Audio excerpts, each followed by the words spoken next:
Доктор Кръстева, извинявайте, че без ваше позволение, но майката настояваше. Казахте, че всичко е наред, нямало страшно, само лек грип.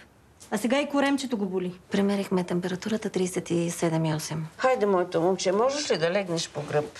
Стояхме си вкъщи, давах му всичко, каквото предписахте. Ясене? Къде точно са болките? Долу вдясно го боли. Кога започна болката? Тази сутрин се оплака. Ясене, никой няма да ти се кара. Всички ще приемем твоя отговор съвсем спокойно. Кога започна болката? Преди 2 дни. Как така преди 2 дни?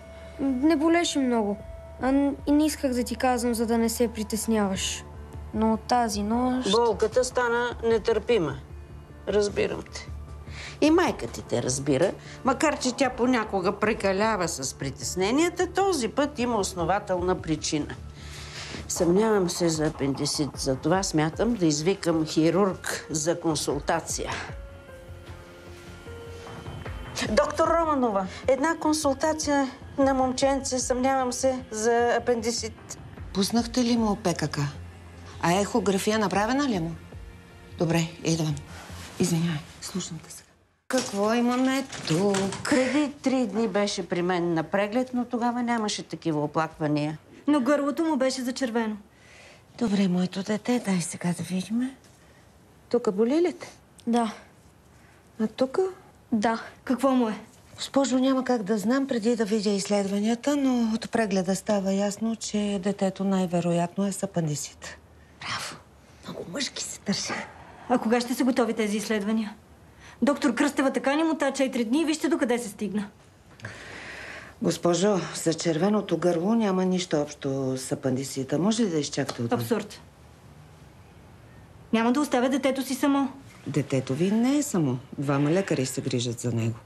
Ако обичате, излезте и не оставете да си свършим работата. Моля ви. Благодаря. Къде? Какъв е случаят? Понякога неразкритите тайни водят до непредвидими последствия. Такъв е случая. Моля? Криел е, че го боли.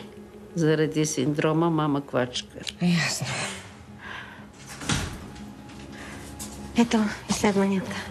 Мерси. Да видим. Урината е чиста, обаче от кръвните изследвания става ясно, че има левкоцитоза и завишено ЦРП. Че от толкова чакане детето всеки момент може да направи перитонит. Моето дете, кога за последно си ял и си пил нещо? Сутринта мама ме накара да пия билков чай. Добре, виж сега. Малко по-късно днес трябва да те оперираме и да извадиме апендицита. Правила съм го 1 000 000 пъти, така че няма от кого да се притесняваш. Обаче ми обещали, че повече няма да ядеш и да пиеш нищо през деня, нали? Независимо какво мама казва. Добре. Разбрахме се? Да. Добре. Впиши си консултацията в ИЗ-то и искам на всяка цена да му се направи преданестезиологична консултация. Аз ще се погрижа за всичко. Добре. Хайде. Благодаря ти. Моля ти се. Хайде, чао, ще се видим. Чао. Всичко ще е наред. Обещавам ти. Не искам да се притесняваш за нищо. Има ли някакви заболявания като малък? Не, никакви. Алергии? Не. Не. Доктор Кръстева, има ли някакъв проблем да ми отговаря само майката? Сестра Ненева, започвайте. Какво ще му правите? Ще му правим проба за... Проба за чувствителност към антибиотици. Сега ще усетиш само 2 малки отдрасквания. Да е приемал някакви лекарства напоследък. Само това, което предписа педиатърът за лек грип. Явно трябваше да се спука апендикса, че да се сети какво му е. Или синът ви трябваше да спре да се страхува, че да почне да ви споделя на вас. Така. Мисля, че всичко е наред. Можем да го откараме към операционната. Мислиш ли си сигурен? Зададе ли всички въпроси? Ама сега и вие ли ще си претупвате работата? Вижте, няма никаква реакция. Тоест, не е чувствителен към антибиотика. Знам и вашите консултации, доктор Кръстева. Така че сега бихте ли ме оставили да си свърша работата?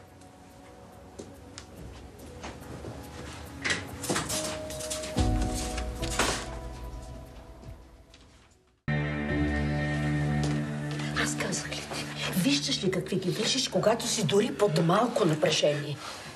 Да ти припомням ли? Какво ме напрягаше, докато се опитвах да си свърша работата?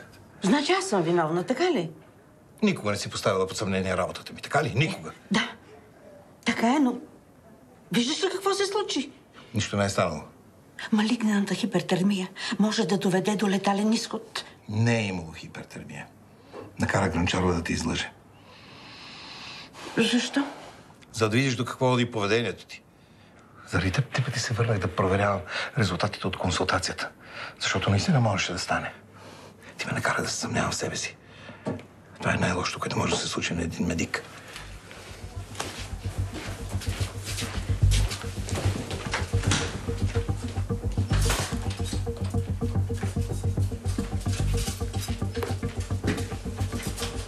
Извинявайте, доктор Кръстева, държах се много лошо с вас, но бях под напрежение. Не се притеснявай. Как е малкият? Много е добре, той е благодарен за всичко, но го боли. Много го боли. Освен това му е студено, кръшката са му ледени, нали, Ясенчо?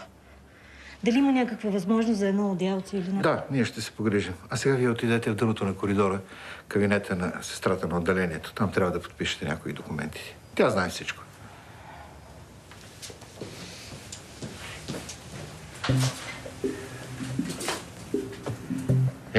Как е?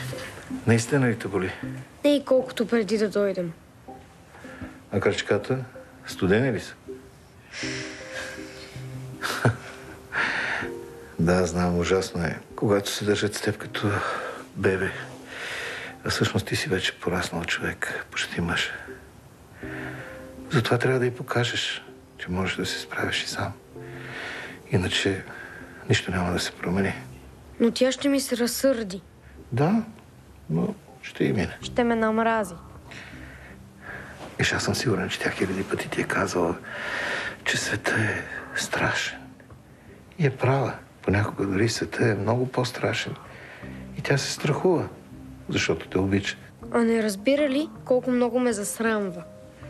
Сигурно, но си мисли, че е много по-добре да си здрав и засрамен, отколкото нещо много по-лошо. Опитай се да застанеш срещу нея. Защото ако не го направиш, ще се превърнеш в кукла на конци и ще дойде ден, в който ще се мразиш. Заради това, което си станал. А тя ще мрази себе си заради това, в което те е превърнала. След малко ще отида за документите. Боли ли те още, маме? Боли го, разбира се. Защо не му дадете нещо? Дори да има болка, тя е поносима. Вие познавате детето ми по-добре от мен ли? Мамо, спри. Ако ме болеше, щях да си кажа. И не ми е студено. И гладен не съм. Само ми се спи. Другото ще си го кажем по-късно. Остави го да се наспи.